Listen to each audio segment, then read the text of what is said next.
Well, good morning again, church. Good to see everybody. Let's turn our Bibles to Genesis chapter 33. Genesis 33 as we jump back into the God of Jacob, wrestling and reconciliation. Genesis chapter 33. Well, one of my favorite films of all time is A River Runs Through It. Set in Missoula, Montana, the film tells the story of two brothers, Norman and Paul, whose Presbyterian minister of a father raises them in a highly disciplined home. Nevertheless, he provides them with one mode of leisure, fly fishing. And so Norman and Paul spend their childhood along the big Blackfoot River, casting their fishing rods into the current, wrestling on the banks, becoming the closest of friends. But eventually, as young adults, they begin to move in different directions. Norman heads east to attend Dartmouth College, and Paul stays back in Montana, becomes an investigative reporter. But when Norman returns home after graduation, the contrast between the two becomes more pronounced. Because while Norman is straight-laced, orderly, and self-controlled, Paul has become an alcoholic, womanizing gambler who finds himself deep in debt and at the mercy of the local mob. Paul's behavior naturally begins to take a toll on the family, proving particularly painful for Norman, who sees the man he's long admired and who has everything going for him heading down a path that leads to self-destruction. And one night, Norman has finally had enough, starts to leave his brother behind in anger until Paul promises to go fly fishing with him and his dad the next day. Norman doesn't think Paul is going to show up, but he does. And the entire family is able to enjoy breakfast together before the three men head down to the river. And for the first time in a long time, all three of them have a day full of joy and laughter as father, as sons, as though there were no troubles whatsoever in the world. Indeed, Norman again begins to see the brother he's always loved, marveling at Paul's craft as a fisherman, seeing in him what he calls perfection, describing him as a work of art. But that was the last day he would get to enjoy his brother's presence. Because not long after, Norman is called into the police station and informed that Paul's body has been found in an alley where he was beaten to death. And just like that, the strain of their relationship was again on full display, leaving Norman to long and ache for the brother he once knew, but who is now out of reach forever. I wonder if you have ever had a fraught relationship like that in your life. One that you so desperately wanted to be fully restored, to be taken back in time before sins or circumstances or trauma or misunderstanding fractured and separated you. You wanted to go back, but too much has been said, too much has been done, too much has transpired, and just doesn't seem possible. But what if what seems impossible is actually more than possible? What if none of it is too far gone? That's what Jacob's going to discover this morning, because as sad as Paul and Norman's story ended up being, Jacob and Esau's had the potential of being even more tragic, because at least Paul and Norman still loved each other. But the last time Jacob and Esau saw each other, they were basically sworn enemies. Jacob had dealt treacherously with Esau. Esau foolishly and recklessly discarded the most precious thing in the universe to Jacob's advantage. And when he realized it, he hated Jacob to the point of wanting to kill him. And here's Jacob, having now himself been treacherously dealt with by his uncle Laban, desiring to come home, hoping against hope, not only to dwell in the land again, but to dwell in peace. But last we heard, it sounds like Esau is ready to go to war. Indeed, verse 1 here reminds us that Esau is marching toward Jacob with what? 400 men. But having survived a wrestling match with God, Jacob now braces himself to have a fateful exchange with his brother. Even still, he longs for peace. And in so doing, he gives us insight into how we too can pursue a relationship that's been fractured in the hope of restoring shalom. And the first lesson we learn from this exchange is this: we should take the initiative. We should take the initiative. So often when it comes to conflict, we think that the other person should take the first step. After all, at least from our perspective, he or she is the one in the wrong. But often, as is the case here, it's a mixed bag. Someone may be more in the wrong than the other, but both parties have sinned against each other. Regardless, though, Scripture teaches that if we know something is wrong in the relationship, we should be the first to seek to resolve it and to do all we can to make peace. For instance, Jesus teaches us in Matthew 5:23, he says, if you are offering your gift at the altar and there remember that your brother has something against you, leave your gift there before the altar and go. First, be reconciled to your brother, then come and offer your gift. In other words, Jesus says, if you truly want to worship God and not just give a performance of religious piety, if you truly want to be in right relationship with God, then go seek to be in right relationship with your brother. This is precisely what Jacob is seeking to do. Remember in the last chapter, Jacob not only made peace with God, he also sent a peace offering to his brother Esau. And now as he prepares to meet Esau, even though it seems Esau is approaching with vengeance in his heart and an army to back him up, Jacob does not rally any troops. He does not ready himself to go toe-to-toe or match blow for blow. No, he's going to do everything on his part to remedy what was broken. He's going to take the initiative to make peace. But that doesn't mean Jacob is acting naively or foolishly. We saw in the last chapter that in anticipation of Esau's arrival, he divided his household into two camps to try to maximize the chance of his family's survival in the event that things turn violent, not just to protect his family, as important as that was, but also to protect the promise, to make sure an heir survives, to keep the inheritance pledged to Abraham going, that through his descendants, all nations will be blessed. And here we see him take further steps toward that end. Look at verse 1. It says, he divided the children among Leah and Rachel and the two female servants, and he put the servants with their children in the front, then Leah with her children, then Rachel and Joseph last of all. Now, there is much debate among biblical scholars about the nature of Jacob's actions here. On one level, it certainly appears that Jacob is perpetuating the family's sin of favoritism. And this sin is going to eventually come to devastating ends in the life of Joseph as his brothers grow to resent their father Jacob's love for him over them. Because we see that he puts his servant wives in the front with their kids, followed by his lesser loved legitimate wife Leah and her kids, and then his favorite wife Rachel. Though it could be argued he did this because Rachel had the youngest and thereby most vulnerable child in the group. But even though Jacob's action here seems to demonstrate his continued sinful struggle in how he thinks about his wives and his children, he has at least given every member of his family a fighting chance at survival.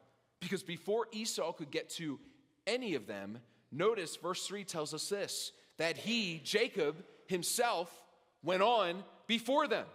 As the head of the household, as the spiritual leader of the home, Jacob has hereby declared that before anyone can get to anyone in his family, they must first go through him. This too is part of taking the initiative. Jacob takes steps to protect the innocent in this situation, while he himself seeks to own up to the wrong he has done, to come to terms with the brokenness of his relationship with Esau. He can't control how his brother's going to respond, but while he takes measures to protect the innocent from the fallout, he himself is willing to stake his own life and well-being here for the sake of peace. Indeed, while I'm sure Jacob feared the worst, again, he does not come with weapons drawn, ready for a battle. Instead, it says in verse 3, he bowed himself to the ground 7 times as he came near to his brother. Don't you know it would have been really easy for Jacob to claim the high ground here? He is the chosen one of God. God has pledged to fulfill every promise, every blessing in him. Esau is nothing. And yet, what does Jacob do? He takes the posture of humility.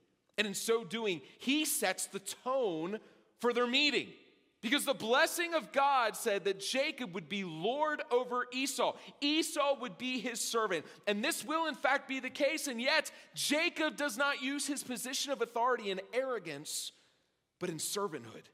It says he bows not just once, but 7 times, the number of completion. Jacob fully surrenders himself to his brothers. You know, so many times when it comes to conflict, if we don't come in with guns blazing, we still often allow our pride to hinder us from pursuing peace. Jacob could have maintained his disdain for his brother because of his impulsive rage that caused him to cause Jacob to flee for his life, to live in isolation and exile for decades. He could have held onto the bitterness and rivalry that existed between him and his brother from the womb, but instead, he lowers himself to the ground before him. What a change this is in Jacob, who has always been grasping and seizing for power. This is the fruit of a genuine encounter with God. I'm no longer concerned about my rights, my privileges, my pride. Because when I was at odds with God, he made peace with me. And if I have peace with God, how could I not be at peace with one made in the image of God? I wonder if you feel the same this morning. Aren't you tired of holding on to the rage, the soul-eating bitterness, the fear of what may or may not happen? What if you took the initiative to humble yourself and seek to make peace with the person you're at odds with? But Ricky, you might be thinking, I want to do that, but I don't know if they want to do that. I don't know how they will respond to me. But you know what? You don't need to. Because ultimately, you're not doing it for them. You're not even doing it for you. You're doing it for God. Because peace with God should compel you to make peace with man. Indeed, as the Apostle Paul tells us in Romans 12:18, if possible, he says, so far as it depends on you, live peaceably with all. Friend, God has called you to this. So trust him with this by taking the initiative in this, because the very God who has been at work in you just might be at work in them. And that's the next lesson we learn from this passage this morning, that we should expect that God is preparing the heart of the other person. Remember what Jacob prayed in the last chapter? When he heard that Esau was coming with all these men, he begged God to deliver him from his brother. And remember the basis for his request? He said, God, verse 9, you told me, return to your country, to your kindred, that I may do you good. Indeed, God, you promised, verse 12, I will surely do you good. I will make your offspring as the sand of the sea, which cannot be numbered for multitude. In other words, he says, God, you promised me good, so I'm trusting you to work good in this situation. And that very night, God appears to him. He wrestles with him until dawn brings Jacob to absolute surrender to him. So Jacob knows God has been working on him. But what he might not have known is that God is likewise working on Esau. See, the reason Jacob is so afraid of Esau is because he remembers who Esau was. But he doesn't know who Esau currently is. Because the same God who has been changing Jacob over all these years has been doing something in Esau too, breaking him of his pride. Jacob was expecting war, but instead, verse 4 tells us, Esau ran to meet him and embraced him, fell on his neck, kissed him. And it says they wept. See, Jacob thought Esau was coming to break him. He wasn't expecting Esau to be broken before him. The very man who once sought to kill him now kisses him, weeps with him, mourning the loss of all the years they could have had together had they lived as brothers rather than enemies. But their years of pettiness had robbed them not only of each other, not only of internal tranquility, but also of the joy of knowing each other's families. Indeed, verse 5 says, when Esau lifted up his eyes and saw the women and children, he said, who are these with you?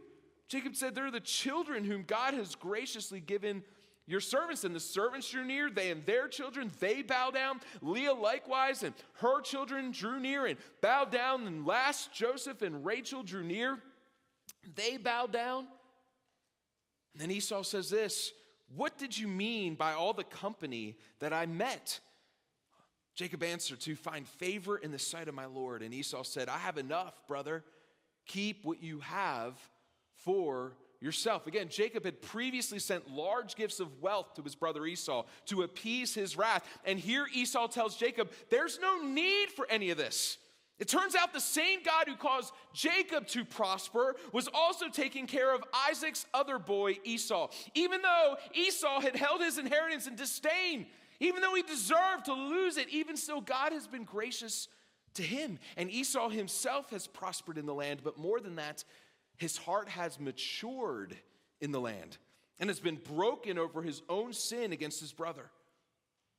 You know, so often people, even Christians, hide behind the excuse that they would make peace, but there's no way the other person would make peace. But first of all, God doesn't call you to seek to make peace unless the other person doesn't want to make peace. No, as a Christian, you are to do everything in your power to make peace. But second, the God who is calling you to peace may likewise be stirring peace in the heart of the one you lack peace with. So take that step of faith. The God who has worked miracles in your heart just might be using you to work miracles in theirs. But that doesn't mean it's going to be easy. Indeed, working towards shalom can come at great cost, which leads to the next lesson we should learn. As best we can, we should seek to make restitution for the wrong we have done. True repentance doesn't just feel sorry. It's not just feeling sorry for your sin. It also seeks to remedy the harm you may have caused another person by your sin.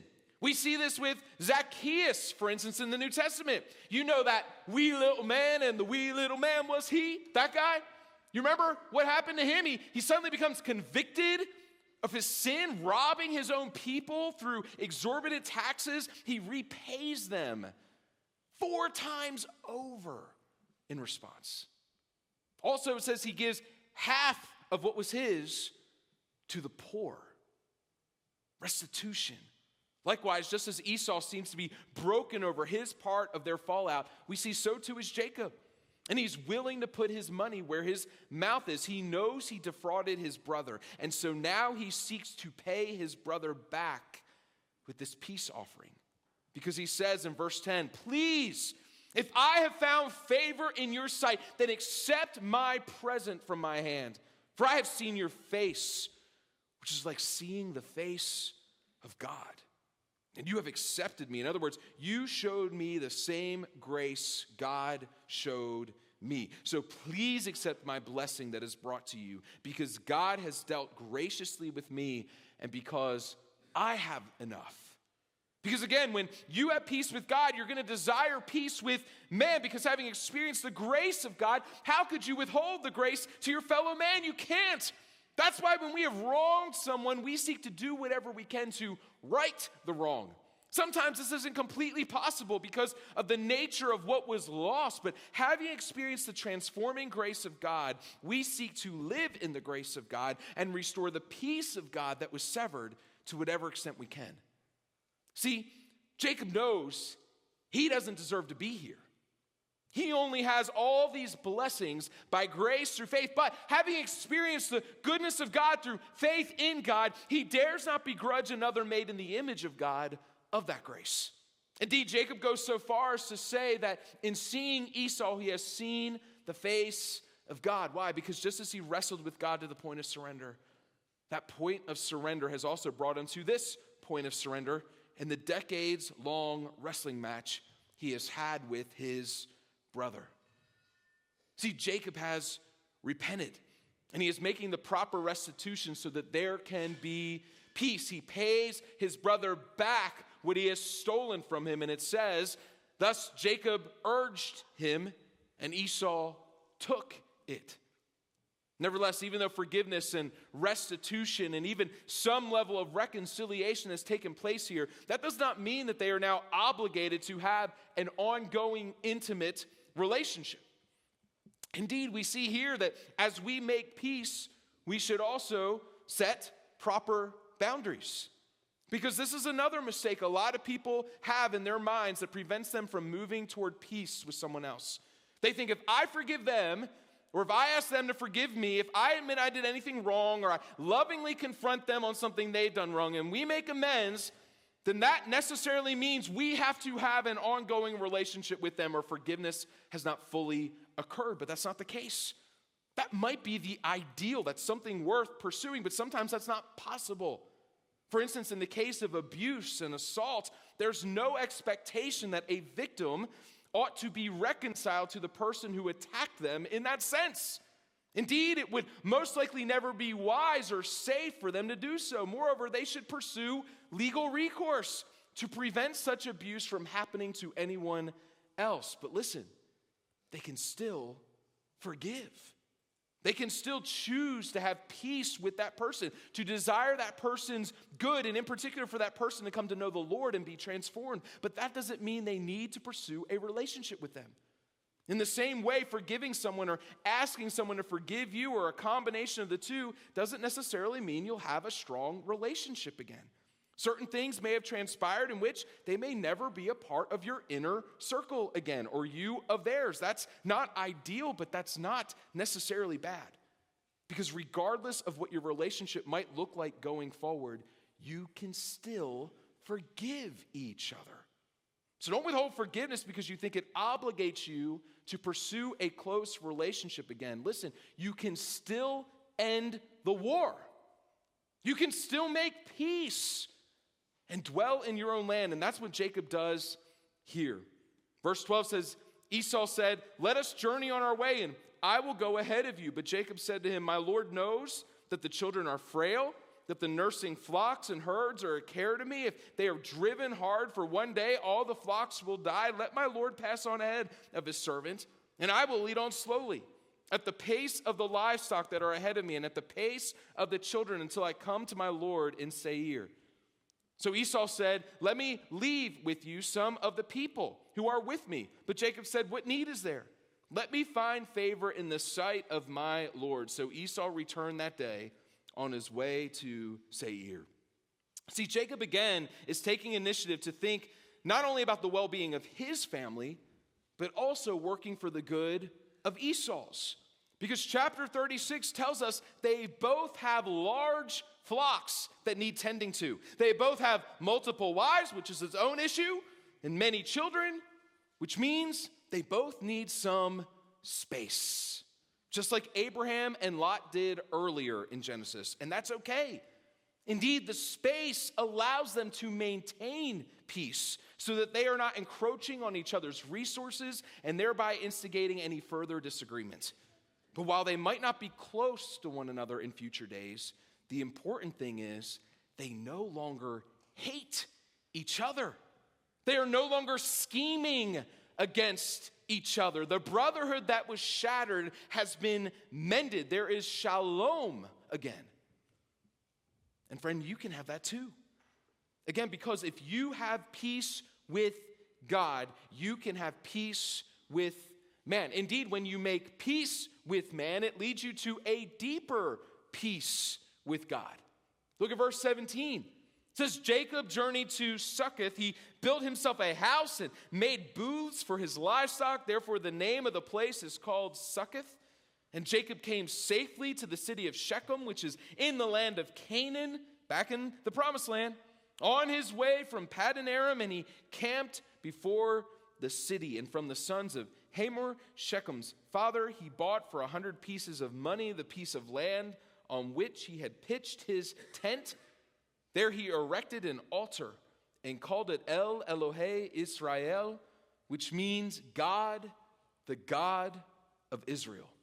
Which leads to the final lesson we learn about reconciliation here. Indeed, it's the reason we pursue reconciliation, because in all things we should live for the glory of God. See, Jacob knows his life is not ultimately about him. It's about what God wants to accomplish through him. He has wrestled with God, and the outflow of that wrestling was complete surrender, and the outflow of that surrender was further alignment with the heart of God. The Lord heard his prayer and has done far more than he could ask or imagine. He not only delivered Jacob from Esau, he delivered both Jacob and Esau from the bondage of hatred and rivalry and dissension and connivance that existed within them.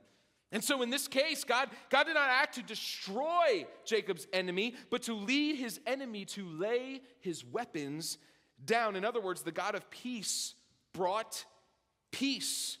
First between him and Jacob, and then between Jacob and Esau. And the only proper response to that is worship.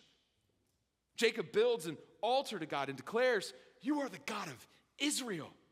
Because remember, that's his name now. He's no longer Jacob, he's now Israel. That's who he is. He's no longer the deceiver, the conniver. He's the one who wrestles with God and prevails. And so will his descendants.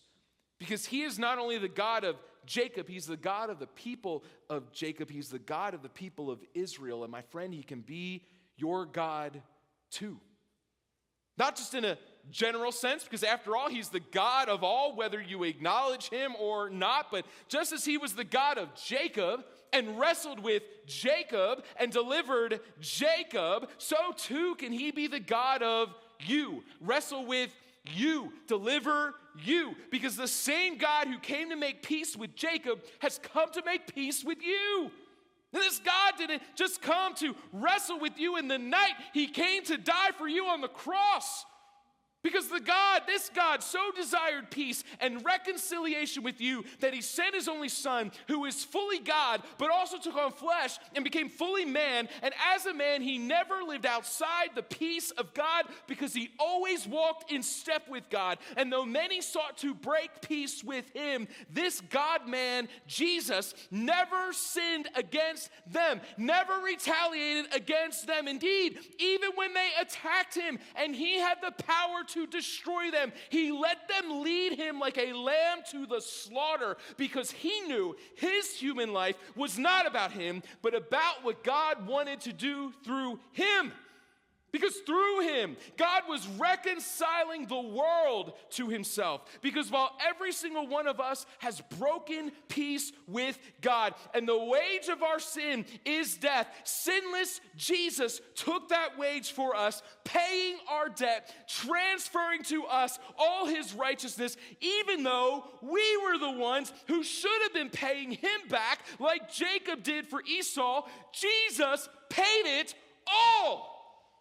All because he wanted to make peace with us. And all you have to do to receive that peace today is believe on him. Turn from your sin. Trust in him. But again, the outflow of that peace with God is that we become peacemakers with people in our life. You know, as we head into 2026, aren't you tired of carrying around all that baggage, all that hatred, all that bitterness, all those grudges? Friend, you can be free of all of that today by surrendering to God and then going to the one you've been clashing with and lay your weapons down. Forgive and be forgiven. Move forward. Live in shalom. Listen, pain does not need to be the end of your story. You can have peace. You can be reconciled because the God of peace has been reconciled to you. Will you pray with me?